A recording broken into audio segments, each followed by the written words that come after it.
Vultures and the public health role in preventing pandemics. देखो बेटा, हम वल्चर्स को लेके हम लोग इकोलॉजी एंड एनवायरनमेंट में भी इस टॉपिक को डिस्कस करते हैं, वल्चर्स को लेके। और हम लोग डिस्कस कर चुके हैं ये।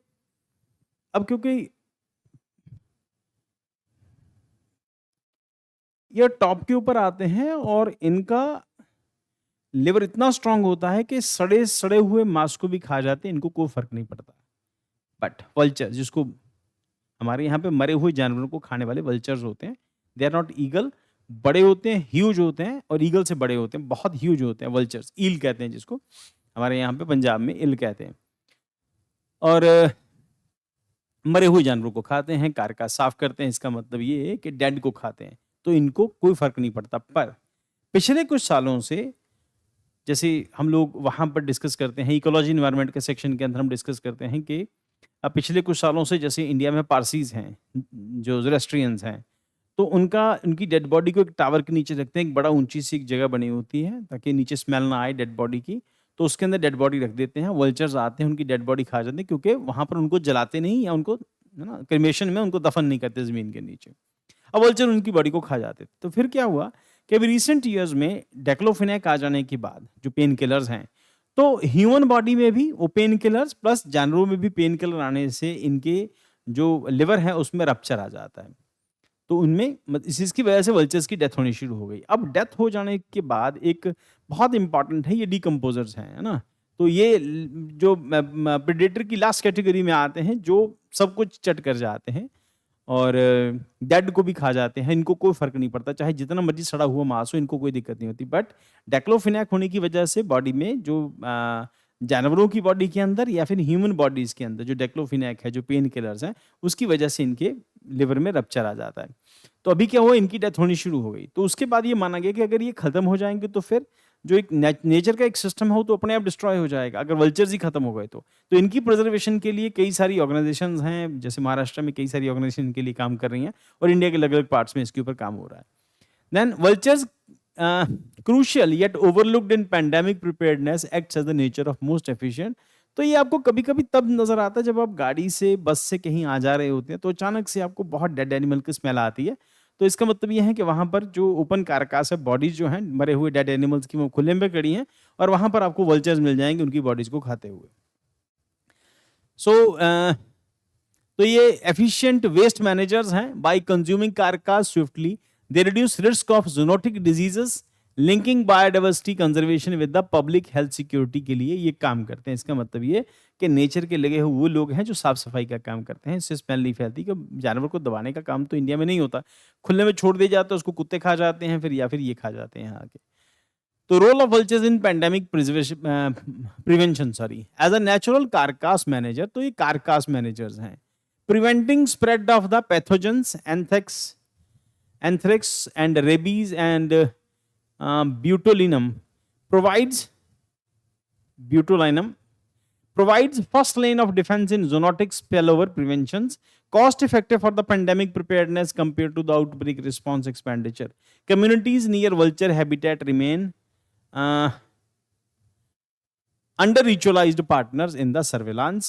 India's vulture decline in public health risk. India's once hosted 40 million vultures हुआ करते थे 1980 में।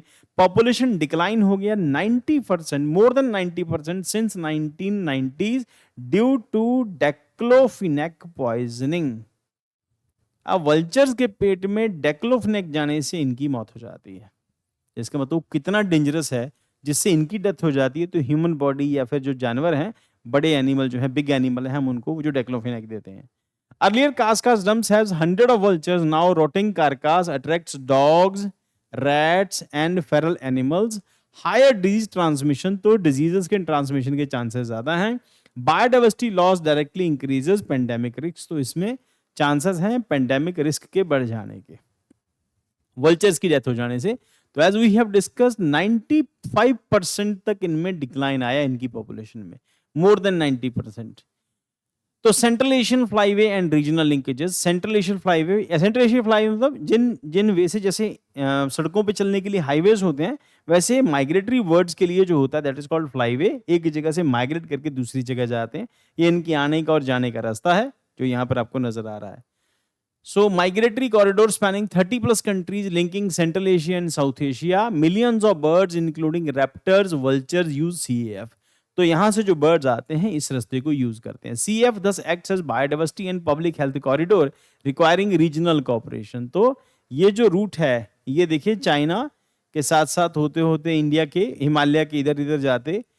तो ये अभी रिसेंट एक वीडियो आई है हिमालय पर्वत वाली, है ना. कोई आदमी एक मिला है जो फ्लड को लेके अपना ज्ञान दे रहा है, उसमें साथ में हिमालय पर्वत और उसका इंग्लिश आजकल खूब वायरल हो रही है वो. तो ये हिमालयाज हैं, तो हिमालयाज के इस तरफ ये इनका बात जो इनका फ्लाईवे है. तो CAF thus acts as biodiversity and public health corridor requiring regional cooperation. Fragmented and underfunded efforts, vultures now fully integrated into the One Health approach. Ongoing threat क्या है? Electrocution from the power lines. अब ये एक बड़ा factor है और इसको हम लोगों ने उसको भी लेके डिस्कस किया था जो राजस्थान के अंदर उनका जो स्टेट बर्ड है और जो उड़ नहीं पाता है, और इसमें भी एक इलेक्ट्रोक्यूशन है, जिनको करंट लग जाता है तो उसकी वजह से कईयों की मौत हो जाती है. देन उसके बाद continued poisoning from the unsafe veterinary drugs. Unsafe veterinary drugs में वही diclofenac. Lack of coordinated investment and the policy alignment. Post 2025 strategy of India. Satellite telemetry to track vulture habitat and hotspot. कहाँ पर रहते हैं, hotspot उनके कहाँ पर हैं, कहाँ से वो माइग्रेट करके आ रहे हैं. देन उसके बाद decision support system integrating wild life, life stock and health data. One health coordination. Intersectoral linkages हैं. ट्रांसबाउंड्री कोलैबोरेशन है via CAF and WHO health security framework. उसके बाद community stewardship, community stewardship empowering women, youth and local for conservation. तो लोगों को awareness दे रहे हैं जिसकी वजह से धीरे धीरे इनकी कंजर्वेशन का प्रोसेस शुरू होएगा. देन उसके बाद opportunities for India, interlinking integrating biodiversity conservation and pandemic preservation, global leadership, strengthening detection to response system, modest cost prepare pandemic losses. की स्पीशीज के अंदर Himalayan griffon and Cenerus, Eurasian griffin. India can scale telemetry, embed conservation of the One Health, serve as model of the regional adaptation, protection vultures, safeguarding ecosystem and public health security. UPSC के लिए जो question हैं बस बेटा इतना कि important है ये. एंड की स्पीशीज में जो इसकी आती है हिमालयन ग्रिफन है एंड साइनेरस है. उसके बाद यूरेशियन ग्रिफन है. India can scale telemetry. अब क्वेश्चन कौन कौन सा है इसके अंदर. Consider the following statement about vulture in India. The population declined by more than 95% since 1990 due to diclofenac. Vulture help prevent a zoonotic spill over by acting as natural carcass manager. ये भी ठीक है. India has no vulture specific link to the vulture species link to the central Asian flyways. तो इसका answer 1 और 2 तो सही है. Answer is A, that is 1 and 2, और 3 नहीं है इसके अंदर. तो इसका मतलब 1 एंड 2 ही सही है. इंडिया के अंदर जैसे हमने डिस्कस किया Himalayan griffon and cinereous and European griffon. India can scale telemetry की स्पीशीज जो मिलती है हिमालयन ग्रिफन. देन उसके बाद the term Central Asian flyway sometimes seen as news refers to. किसके लिए यूज किया जाता है? Regional trail corridor connecting Central Asia South Asia. गलत है. The migratory route of birds connecting Central Asia with South Asia. इसका मतलब ये ठीक है. Defence cooperation network among Eurasian नहीं है. The UN-led public health coordination, ये भी नहीं है. बी इसका आंसर है. Diclofenac often in use in association with the soil fertility, ozone depletion, decline of vulture population, यही इसका आंसर है. ग्राउंड वाटर से कोई लेना देना नहीं है इसका. नेक्स्ट उसके बाद vulture conservation is a much public health priority as an ecological one. Discuss the context of Indian pandemic preparedness and One Health approach. Evaluate the role of Central Asia flyways. आप इसको देख लेना बेटा.